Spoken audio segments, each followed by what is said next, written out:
اعوذ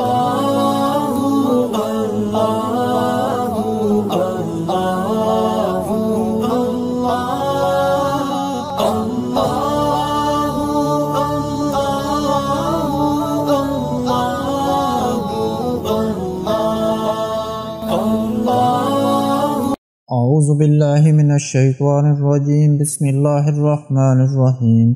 مدنی الہ یوٹیوب میں خوش آمدید۔ السلام علیکم ناظرین، آج ایک اور عمل کے ساتھ آپ کی خدمت میں حاضر ہوں۔ ناظرین، آج میں آپ کو بیٹا ہونے کے لیے ایسا پاورفل قرآنی وظیفہ بتاؤں گا جس سے آپ کی حاجت اللہ کے حکم سے پوری ہو جائے گی۔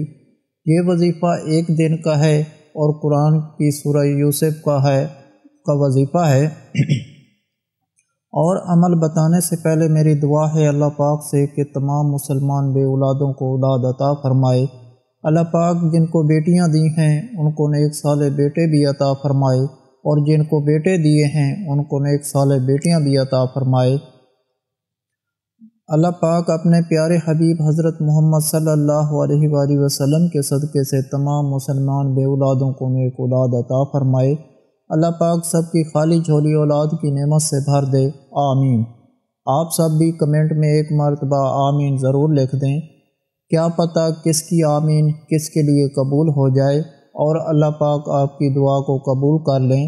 ناظرین، بے شک اللہ نے قرآن میں ہر پریشانی اور مشکل کا حل بتا دیا ہے۔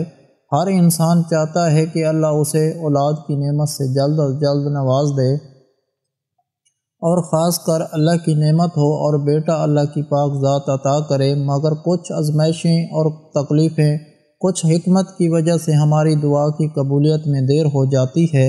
انشاءاللہ اس وظیفے کی برکت سے دعا قبول ہوگی اور اولاد حاصل ہوگی۔ اور خاص کر یہ وظیفہ سورہ یوسف کا بیٹا ہونے کے لیے ہے۔ کرنا آپ نے یہ ہے کہ صرف ایک دن، وہ بھی کوئی دن ہو جس دن آپ اس عمل کو کر سکیں، خواہ وہ جمعے کا دن ہو یا جمعرات کا دن ہو، کوئی بھی دن ہو جس دن آپ کے لیے آسانی ہو، اس عمل کو آپ کر سکتے ہیں۔ سب سے پہلے صبح فجر کی نماز کو ادا کریں، اس کے بعد ایک بار درود ابراہیمی کو پڑھیں۔ جب درود ابراہیمی کو پڑھ لیں تو پھر سورہ یوسف کی تلاوت شروع کر دیں اور اس سورہ کو مکمل پڑھیں۔ اس کے بعد پھر درود ابراہیمی پڑھیں، اور جب سورج نکل آئے یعنی جب اشراق کا وقت ہو تو 2 نفل حاجت کے ادا کریں، اور اس نیت سے پڑھیں کہ اللہ پاک آپ کو بیٹا ہونے کی حاجت کو پورا کر دے۔ انشاءاللہ اس عمل کی برکت سے ضرور اولاد ہوگی، خاص کر بیٹا پیدا ہوگا۔ انشاءاللہ یہ عمل آپ نے صرف ایک دن ہی کرنا ہے۔ اگر آپ کے لیے آسانی ہو تو روز بھی سورہ یوسف کی تلاوت کر سکتے ہیں۔ اس سورج کی برکت سے باقی تمام معاملات بھی بہتر ہو جائیں گے۔ اس عمل کو کرنے کی اجازت عام ہے، خواتین مخصوص ایام میں اس عمل کو نہ کریں۔ یہ عمل صرف میاں بیوی ہی کر سکتے ہیں، تو کوئی دوسرا اس عمل کو آپ کے لیے نہیں کر سکتا۔ اگر کوئی بھی دوسرا شخص اس عمل کو آپ کے لیے کرتا ہے تو اس کا اثر یقیناً بہت کم ہوگا اور آپ پوری طرح فائدہ اس کا نہیں اٹھا سکیں گے۔ اگر آپ کے لیے آسانی ہو تو کچھ پیسے مسجد میں ڈال دیں یا پھر کسی ضرورت مند کو کھانا کھلا دیں۔ انشاءاللہ عمل آپ پر اور بھی تیزی سے اثر کرے گا۔